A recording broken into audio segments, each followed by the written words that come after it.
would say take a moment and look within yourself and find what you feel are your strengths and the things that make you feel good. And those are the things to pursue in terms of leadership, not just to go out and do something because it seems like it's the right thing to do, but to go out and feed your soul. Because in the pandemic, we have to take care of ourselves, or obviously we can't take care of others. So I always think my job is to kind of set the pace and then utilize the people who are there and utilize their gifts. You know, I don't have to do it all. First of all, if 2020 has taught us anything, it's that we have to be flexible and we have to be forgiving of ourselves. We're all under an incredible amount of stress, and you have to be okay with changing expectations about what success is. And it's been very different this year. I would say that, in times that we're in right now, when you don't know which direction to turn, it's really an opportunity somewhat to start fresh. You don't have to do things the way that you've always done them. Take a deep breath. And is there somebody you could talk to? Just talk to somebody, because first, you're probably not the only one feeling what you're feeling. So somebody else can validate that for you. Somebody else can give you some recommendations or some ideas, because this does affect everybody. The way you are feeling, it's not necessarily right. It's not necessarily wrong. Ask from your staff or your peers or whoever you surround yourself with. Ask them how to adapt to certain things. Ask them for their feedback, their criticism. I found for me, the more I get into leadership, the more I lead, the bigger my support system grows. I just need a lot of people. I need other leaders, but I also need people in my family circle. I need people like in my friend circle. And so I have these pockets of people that I can really lean on. And I always talk about a marathon mentality. And don't quit on your worst day. So, you're gonna have those moments, and it's okay. I do a lot of listening, because there are people with divergent opinions, and I have to process all opinions as a superintendent of schools. And I have found that the old cliche of God gave us 2 ears and 1 mouth, and that ratio is true, and that I need to listen a lot more than I need to talk.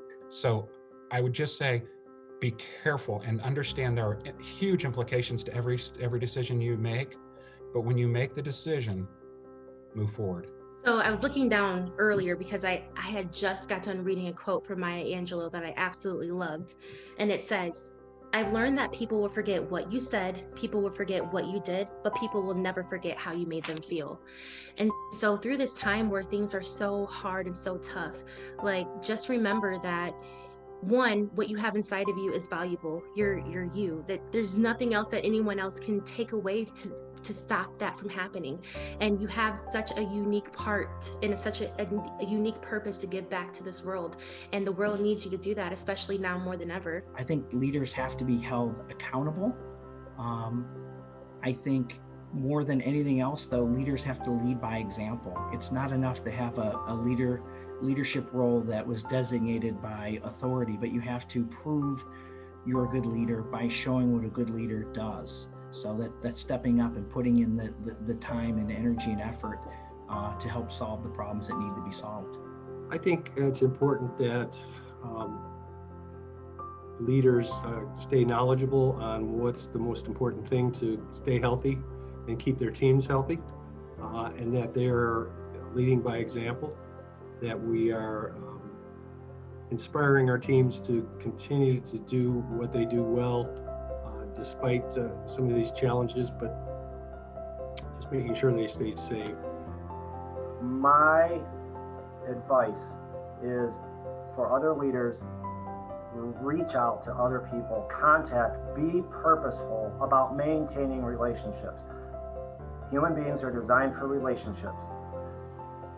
Go out of your way. Take action, move forward, have conversations, communicate with people, and learn and adjust even if it isn't right, even if it isn't perfect, even if you have to plaster that smile on your face because it took everything you had to get up, do it. Because people are not gonna, they're gonna forget the data, they're gonna forget the numbers, but they're never gonna forget how you made them feel. So don't give up. And we see that out of, great turmoil comes great opportunity. Do whatever you have to do to stay in touch with people that you care about, people you love, people who maybe you don't love, but need some assistance. They need some sort of contact. I'm just in awe of those entrepreneurs and businesses who can take, a very difficult situation and look at the resources they have at hand and say, okay, what can I do with this now? Don't get stuck with what you've been doing, but look at what new things you can do. And be okay with that. Be okay with the change. And give yourself a little bit of grace.